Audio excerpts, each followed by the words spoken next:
Order आ गया था, या तो सहारा को वो ऑर्डर को चेंज कराना था। अगर वो ऑर्डर चेंज नहीं कराया सहारा ने और जानबूझ के ये कहती रही कि तारीख पे तारीख नहीं मिल पा रही है हमें, आप समझिए बात को। ऐसा कोई ऑर्डर दिल्ली हाई कोर्ट में सॉरी एक मिनट एक बात सुनिए, पटना हाई कोर्ट में सुब्रत राय को गिरफ्तारी का आदेश कर दिए गए।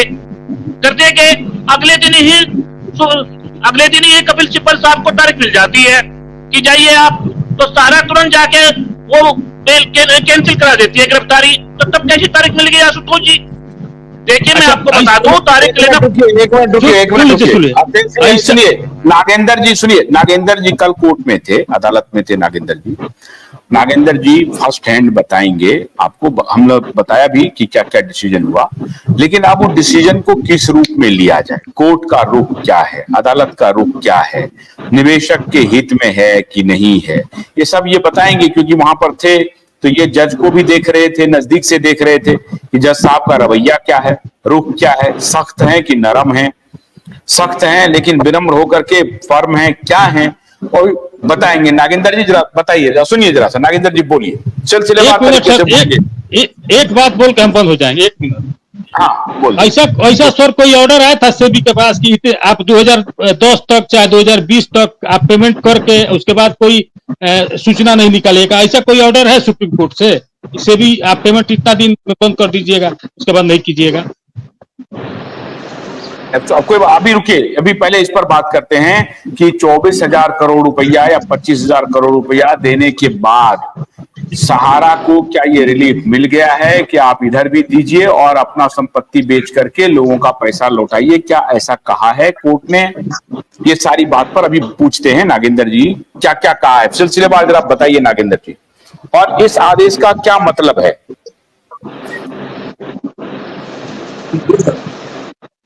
जितने भी लोग लाइव में जुड़े हैं, किन्हीं का माइक हम जरा म्यूट कर लेंगे, आवाज खड़खड़ा रहा है। यदि साथी स्क्रीन पर दिख रहा है शब्दों मेरा प्रणाम, इसकी लाइव के दर्शकों को भी नमस्कार, साथ ही साथ आज का दिन आशुतोष जी को विशेष प्रणाम, नीरज शर्मा विशेष प्रणाम, सुभान खान जी को विशेष प्रणाम। ये विशेष प्रणाम हमने इसलिए कहा कि लगातार आज 7-8 सालों से 10 साल से जितने भी यूट्यूबर भाई यूट्यूब के माध्यम से इस लड़ाई को जिंदा रखे, और सब लोग धन्यवाद के पात्र हैं। नीरज जी 2020-21 से ही लगातार इस चीजों को उठा रहे थे, जिसमें हम लोग सहारा में काम कर रहे थे।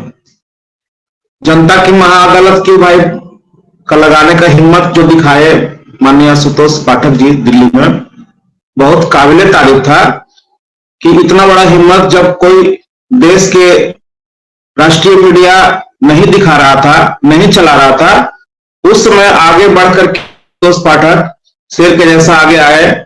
मीडिया जगत में उस समय का हम इनको शेर ही कहेंगे, आज भी कहेंगे, जो इसको प्रखर होकर के दिल्ली देश की राजधानी में दिखाने का काम किए, और वहां से हम लोगों को एक मंच मिला जिससे कि सहारा को हम लोगों ने पूरे देश भर में एक्सपोज किया, और तब से सहारा पानी नहीं मांग रहा है। आज मुझे ये बात इसलिए कहना पड़ रहा है कि कल हम लोग इस टाइम में माननीय सुप्रीम कोर्ट में थे, जो राष्ट्रीय चैनल आज तक हम लोगों को जगह नहीं देता था, स्पेस नहीं देता था, हम लोग अपनी बात रखते भी थे तो वो दिखाता नहीं था, लेकिन इन यूट्यूबरों ने बहुत पहले से हम लोगों को स्पेस दिया और अपनी बात को रखने का जगह दिया। आज आपने देखा होगा।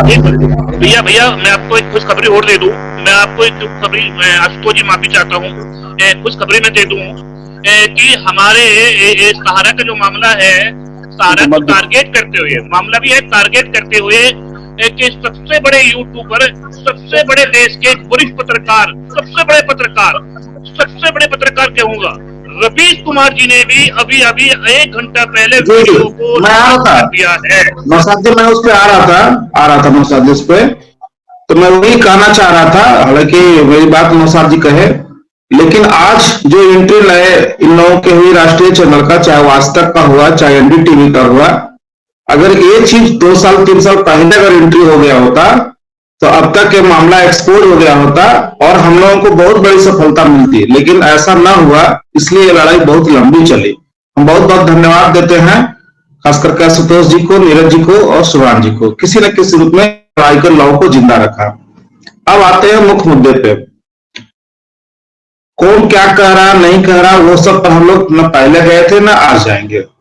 जो लिखित में है और जो कोर्ट में होता है हम लोग उसी की बात करते हैं। क्योंकि विश्व भारती जन सेवा संस्थान की तरफ से एक रिट याचिका लगी थी जिसको कि सहारा से भी मामले से टैग किया गया था और हम लोगों को भी इस केस में बुलाया गया था, जबकि हमारा मामला सहारा की शुरुआत से लेकर के अभी तक के जितने भी मामले हैं सबको एक साथ लिंक कराते हुए कोऑपरेटिव में जो पैसा डंप हुआ है, क्यूसोक में जो डंप हुआ है और कॉमर्शियल में जो अटका पड़ा हुआ है उसके लिए है। इन सारी चीजों को हम लोग पैसा लेंगे और लोगों का भुगतान करवाएंगे।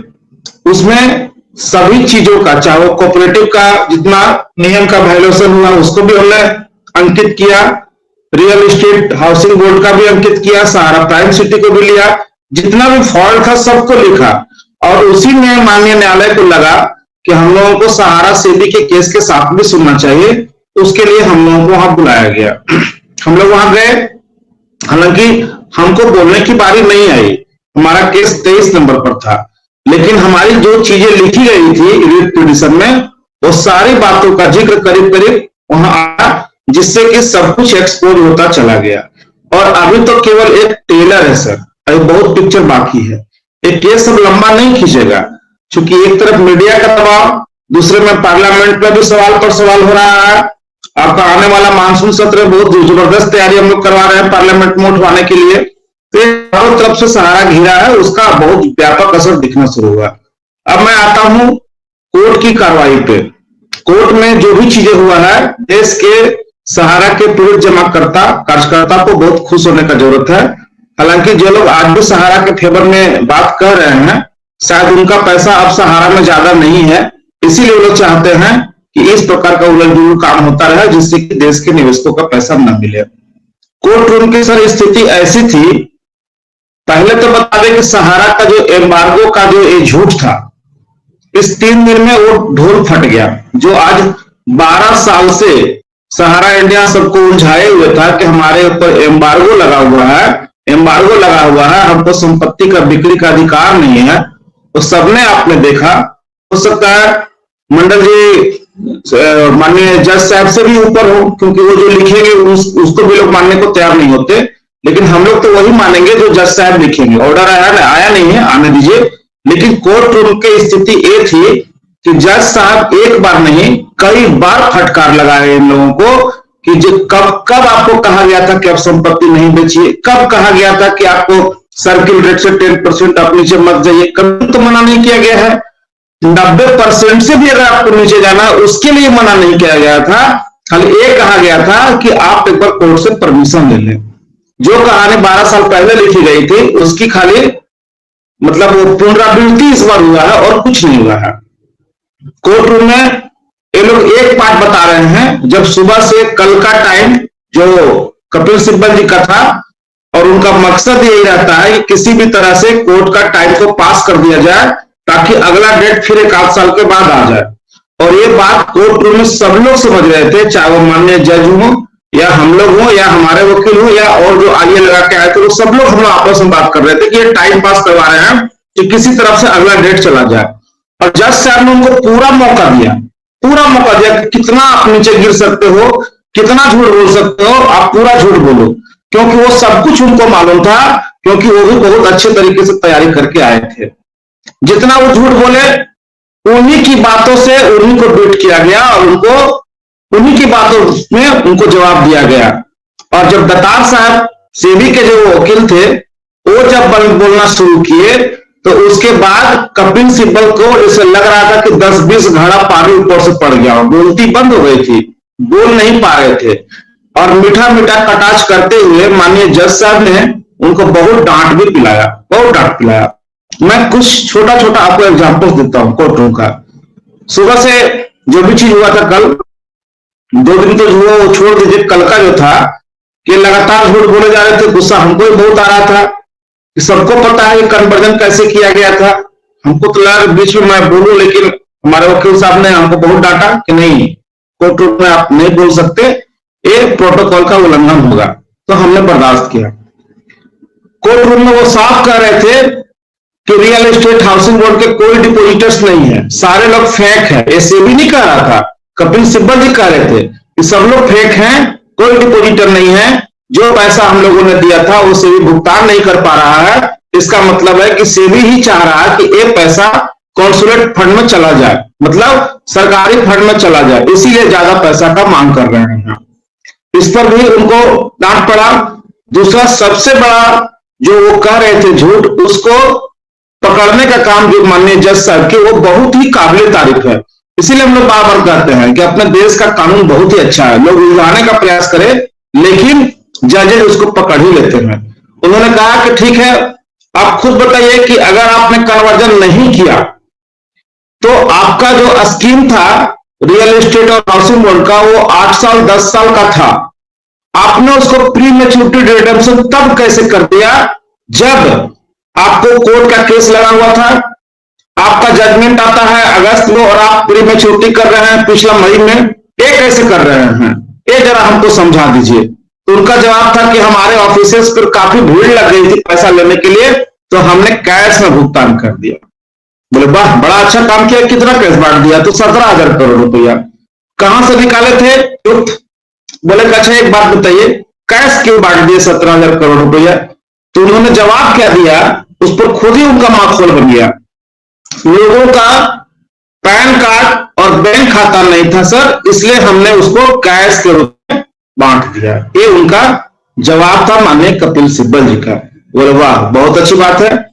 ये पीरियड जो था 2011-12 का, जिसमें आप कैश में पैसा बांट रहे थे, हम भी मानते हैं कि उस समय बहुत सारे लोगों के पास पैन कार्ड नहीं था, हो सकता है कि बैंक खाता भी नहीं होगा। लेकिन क्या आपको पता है कि उस समय एक फॉर्म 15G चला करता था, जिनके बैंक खाते नहीं होते थे, पैन कार्ड नहीं होते थे, और फॉर्म 15G लगा करके अपना देते थे, तब उनको पैसा दिया जाता था। क्या आपने वो भुगतान जो 17,000 करोड़ रुपया किया, उसमें फॉर्म 15G लगाया था? इस बात पर तो उनका लगा कि जैसे 10-20 घड़ा पानी के ऊपर से डाल दिया, उनकी बोलती बंद हो गई थी, वो बोल नहीं पा रहे थे कि अब इसके आगे बोले तो क्या कहें। कुछ देर के लिए कोर्ट रूम में सन्नाटा छा गया था। उसके बाद जज साहब बोले, मैं पूरी कहानी जानता हूं लेकिन मैं अभी बोलूंगा नहीं, मुझे वो जो आदेश 2012 का था पहले उसको पूरा करना है, आपको हर हालत में 10,000 करोड़ रुपया जमा करना पड़ेगा, और उसके बाद जो होगा इंटरेस्ट की बात, तो फिर उसमें इशारों में था, केवल यही कहा गया कि फिलहाल आपको इतना करना होगा। तब वो आगे कि नहीं, हमारा 7,500 करोड़ ही मिलता है।